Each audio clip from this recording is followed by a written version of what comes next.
Good evening and welcome to Tucker Carlson tonight. It is amazing how quickly a civilization can tumble backwards. It takes a long time to build something worth having, but just a moment to destroy it. That's the most famous lesson of ancient Rome, whose fall was followed by 1,000 years of darkness. But as it turns out, that can happen anywhere. Just 3 months ago, this was a different country. Whatever its problems, America in the spring of 2020 was making good on its most basic principle. All men are created equal in the eyes of God and under the laws of the United States. Millions of immigrants from around the world believed that was true. That's why they came here. This country offered opportunity and safety to everyone, regardless of what they looked like. We were proud of that. We were right to be proud. Then, over Memorial Day, a man died in police custody in Minneapolis. Our leaders responded to his death in an unexpected way. They decided that America itself was a lie. They decided this was not a country founded on the promise of equality. Instead, they told us that America was a 250-year-old exercise in oppression and cruelty. The American experiment never should have been conducted. So in ways big and small, they began working feverishly to undo the country. It didn't take long. Just 12 weeks later, here are the results. This is video shot late last night in Portland, Oregon, during a BLM rally at the city jail and police precinct. A mob surrounded a man and woman in their truck. They beat the woman to the ground. The couple fled for their lives. The mob chased them until they crashed into a building. Watch.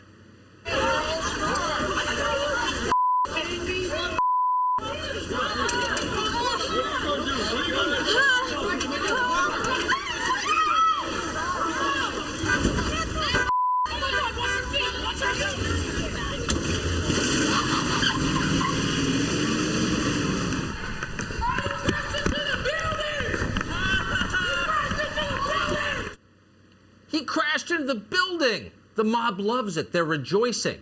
Then they set upon the man. They drag him out of his truck and force him to sit on the ground like a hostage. The man doesn't fight back. He doesn't resist in any way. Watch what happens next. Back up, bro. Sit down. Sit the down. Sit the down. Hey, bro, you're not leaving, bro. You're not going nowhere. Put your down. Hey, chill.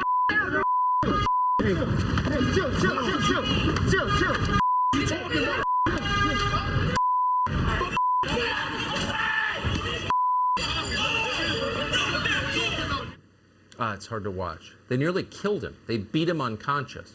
We just learned the man is still in the hospital tonight.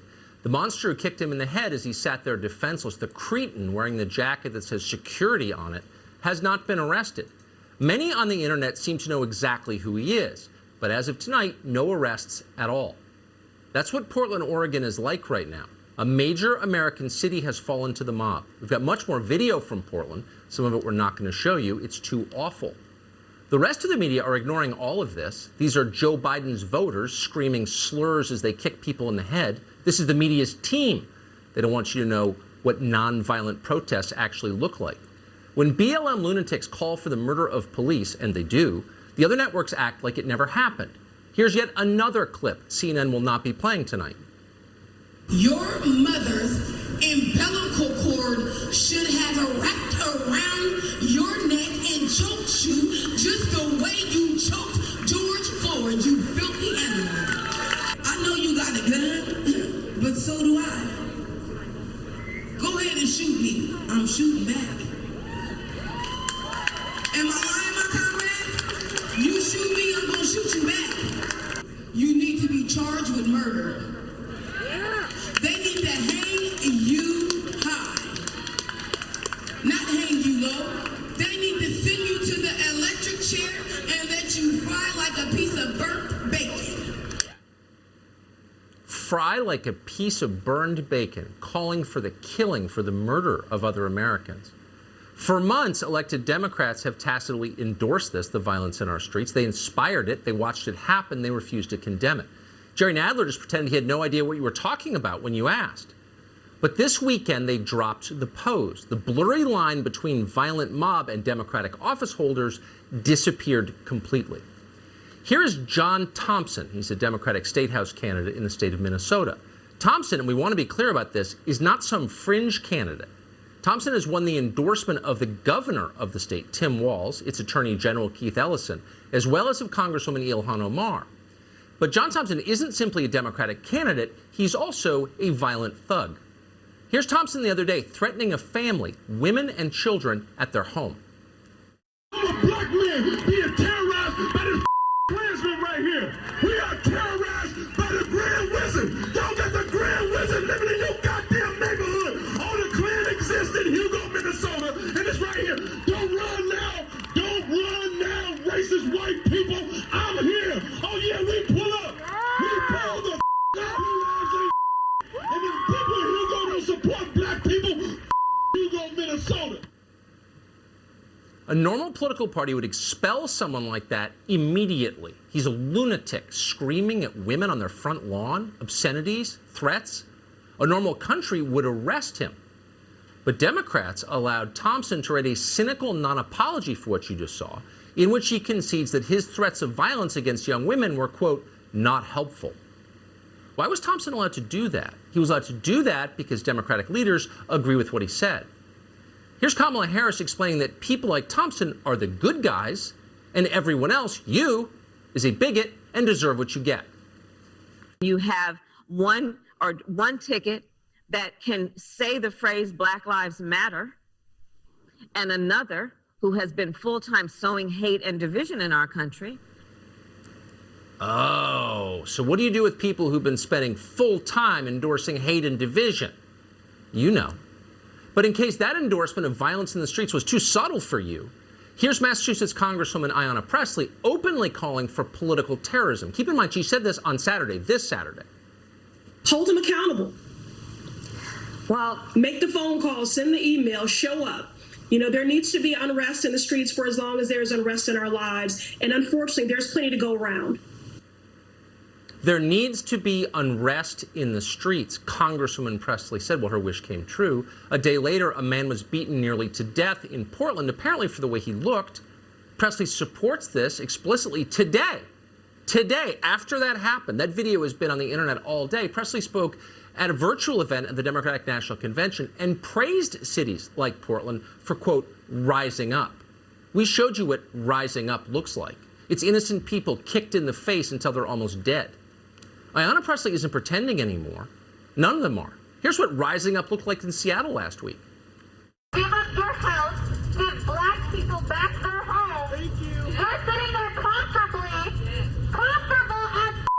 and you didn't have gentrify this neighborhood. I used to live in this neighborhood. But I used to live in this neighborhood. I came over here and my family was pushed out. And you're sitting out there having a good time with your other white friends. So let's not act like you just are oblivious to as you knew about it all along, and you were okay with it. But guess what? We're not, and we're bringing it to your door. So what the you plan to do about it? Why in the windows calling the cops? I don't care. We don't like the way you look. Give us your house. There's no excuse for this. There's no rationale that justifies this. And there's no society that can endure if this continues. That just happened. So where's the so-called Civil Rights Division at the Department of Justice? Do they think this is okay? Would it be okay if the colors were reversed? Oh, no, it wouldn't be? Then it's not okay in this case. Because equality is a universal principle. It cannot be selectively defended or it means nothing, which is to say, it means nothing.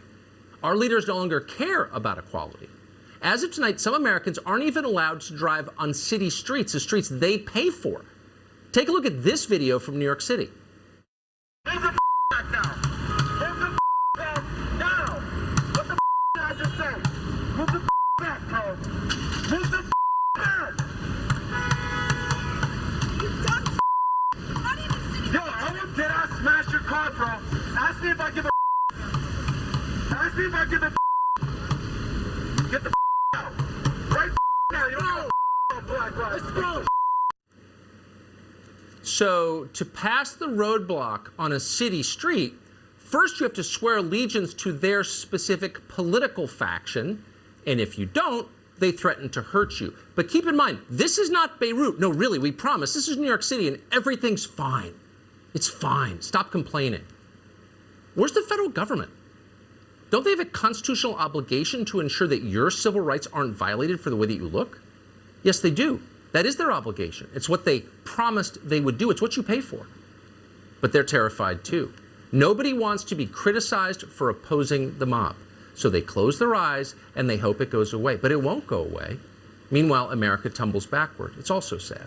Bob Woodson has seen the rise and fall of this country. He's a civil rights activist, long time, more than 50 years, president of the Woodson Center, and a man we turn to in moments like this. Mr. Woodson, thanks so much for coming on. This Thanks, does Tucker. seem like it's accelerating. Don't think that's my imagination. What's your view?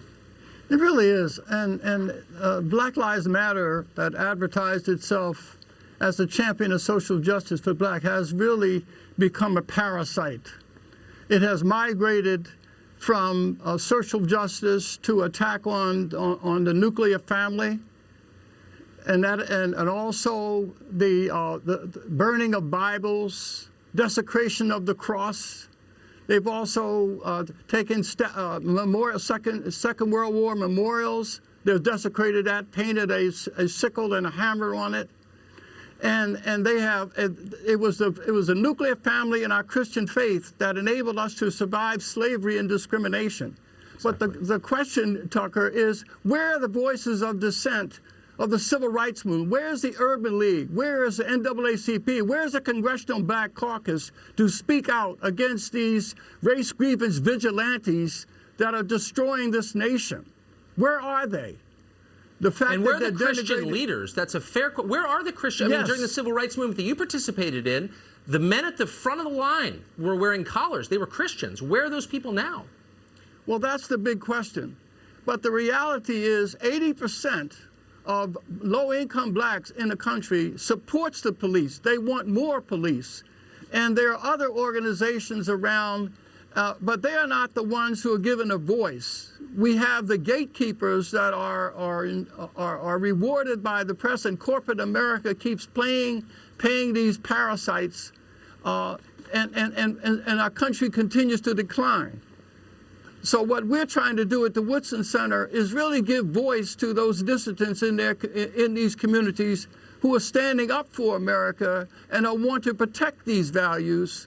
And so we really need to call out the civil rights movement, ask them where do they stand? Are they for the desecration of World War II memorials? Are they against the nuclear family? Do they really believe that Christian faith is homophobic and therefore that the cross should be desecrated because it's a symbol of white supremacy? They need to be called to task.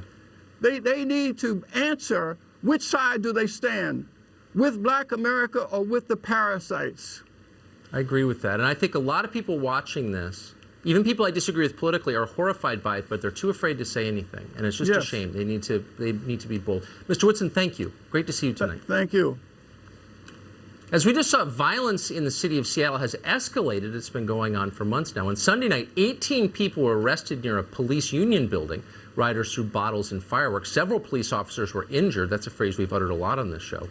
Some officers are tired of being used for target practice, and they've had enough. Watch. You having a good day today?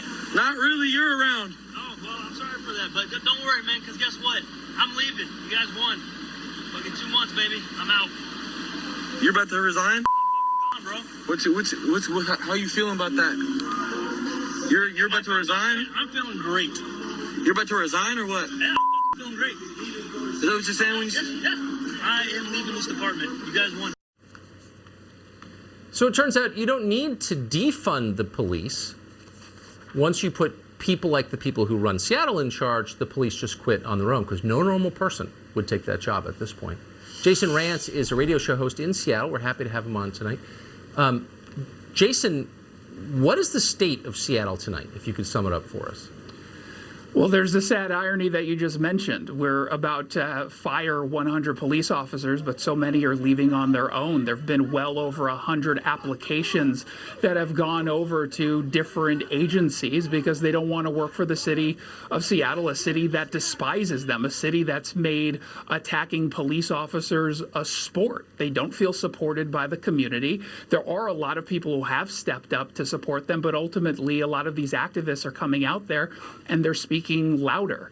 We're pretending still that these are protests. I'm sorry, these are no longer protests. They've not been protests for several weeks. They go out there with the intent of causing harm to these police officers. They show up with bats. They show up with fireworks with the intent of doing damage. They're not showing up to protest for some social justice cause. That's not what they're doing. And what I find interesting in all of this is 45 minutes from now, Joe Biden, starting with the DNC, are going to get a whole bunch of speeches. And Joe Biden has made a campaign about the soul of the nation is on the line. And I think he's 100% correct. What's happening in Seattle, Portland, Chicago, the soul of the nation is on the line. He's just on the wrong side of this. You have Democratic leaders who are unwilling to call out this violence. Some of them completely ignore it. And unfortunately, the soul is on the line. Hopefully some people will step up. Yeah, because it doesn't necessarily get better if you don't stop it. Really quick, I've got to think there are a lot of normal people in Seattle, normal Democrats, who are reaching the limit of their tolerance of this stuff.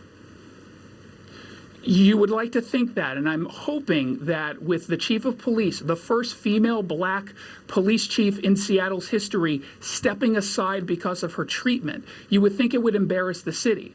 We'll find out in the coming weeks, but as of right now, I don't see that happening because not enough people are stepping up, and I feel like they are too scared to. So people need to get that courage, summon up that courage, and realize people are on your side. Enough is enough, and we're going to lose Seattle if people don't step up.